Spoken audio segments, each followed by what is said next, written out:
Welcome in Germany, Ashim Roy. What is your central motive to visit Germany just before the G20 meeting?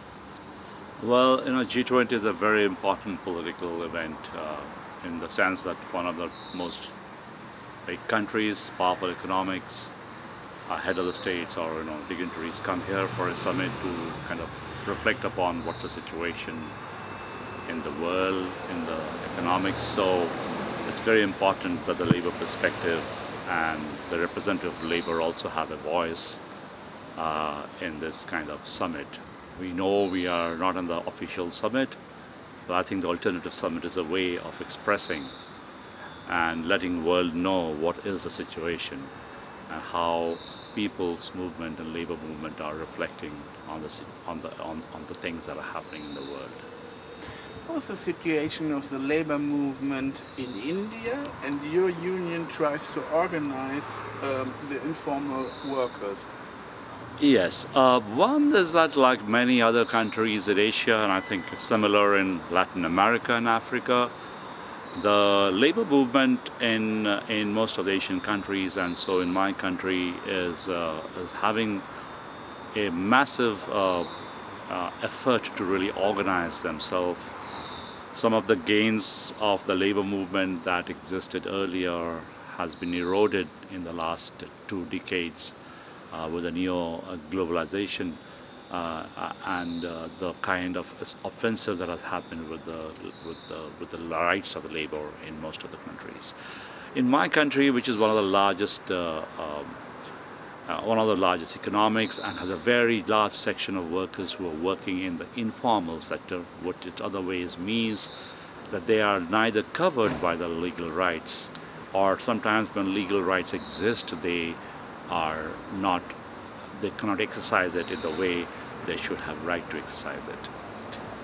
It's also important to understand that most of these countries in developing nations, as well as in my own country, there's a fairly repressive regime that exists so far as labor is concerned. A normal course which in Europe you might have had, where the labor and the companies or the informal employers have a relationship where they can sit down and discuss and find out solutions to their common problem. Most of the time in my country, it is very difficult to even organize the workers into a union. The effort of really organizing the informal sector is not just a way, it's not just question of really allowing workers to get into a union. More than that, it's actually addressing the very negative and very repressive policies that actually impede the rights of the workers, both in terms of formation of the union as well as getting legal benefits and wage rises in my country. So the question in G20 summit or among the G20 countries is almost a common that they have all supported a kind of labor flexibility regime which actually takes away the rights of the workers both in developing countries and in developed countries. The degree of that flexibility could be different in different countries, and so the countries which has gained something might drop in unevenly in different ways in different countries, but most of the workers in my countries are still at a very low level of poverty level wages, are still in a situation where they don't have simple living conditions like housing, sanitation, food. Food poverty is still one of the biggest issues of my country. Now, how do the G20 countries expect to solve these issues? They still believe that the markets will solve these issues. They don't understand, and they don't have any idea that you need a political process, a way of allowing people to make choices and allowing people to impact the policies of their countries which affects their rights, which means food, which means wages, which means housing, which means social security. And I think those are the issues that the G20 is the least bothered about. What are the main reasons for the weakening of the union movement in the world? One of the main ground of the weakening of the union movement in the world is that essentially all social rights and political rights that have been gained in the first 3 decades after the Second World War has been, made into a flexible mechanism, which in another sense, the gains that you had have been pushed to the market.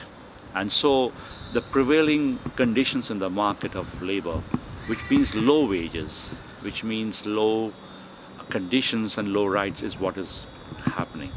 And this is not something that has happened spontaneously. This has happened by policies of the government.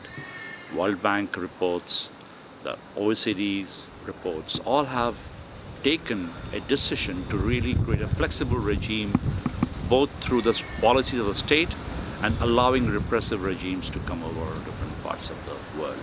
So in some sense, the flexibilization of the labor rights, and in some sense, you have created a market for low labor rights regime. So the business will go to those countries and those places where there are low labor rights. So labor rights itself has become a market in the new phase of globalization. And that has been totally induced by the G20 countries and institutions of the global business. Is it necessary to change the economic model of the world? And do you think that this is a possibility with G20? Well, I think we need to change the global model of economics. There's no doubt about it. The people everywhere, the majority of people in both developing countries and developed countries know what is the consequences of this economic model. And I think there is not a single country in the world where protests and opposition to this model has not taken place. So we don't expect, really, honestly, that the G20 countries will change this course of action unless the people's movement, the social movement, the labor movement in each of these countries can open up democratic spaces and force the government to engage with the people in a democratic way. Not just questions of election, but also engage with the people, talk to what their needs are, make institutions where workers and people can sit down and think and shape the thing. Now, that is going to be a very long struggle, but a struggle that the people of most of these countries are willing to take, and are willing to take the risk of doing that. How many members has your union? My union represents roughly, it's one of the younger federation, but a very dynamic and one which organizes both the formal sector and the informal sector. We are roughly about 100,000. Thanks a lot. What do you expect from the Alternative Summit? Well, one is to really have a sense of what's really happening in other parts of the world. And I think it's important to have the spaces because it allows people in the ground, people in different countries and different movements to come and share their experiences, learn what can be common. But more than that, I think to understand what could be common strategies and what could be really an evolving strategies that we all can be together and share. And I think there are lots of examples where we have unitedly worked against companies. We have unitedly worked against mining companies when they are doing totally illegal activities or illegal processes.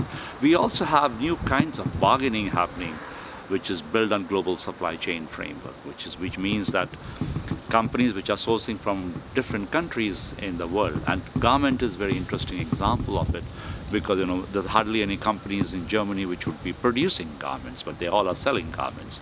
And most of them are produced in Bangladesh, in India, in China, Indonesia. And so we have actually building up alliances of the unions in those producing countries to be able to bargain with the companies in northern countries. So those are the kind of examples that show the possibility of common strategies and common actions.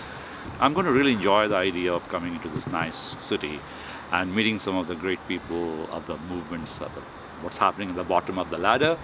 And I'm sure we're going to find out some really common interests in going forward. I'm going to be here till Sunday, and I want to join that big demonstration that people are planning to have on 8th. I'm not sure how the government and how the police authorities are going to give permission and what is going to happen, but whatever happens, I'm going to be there.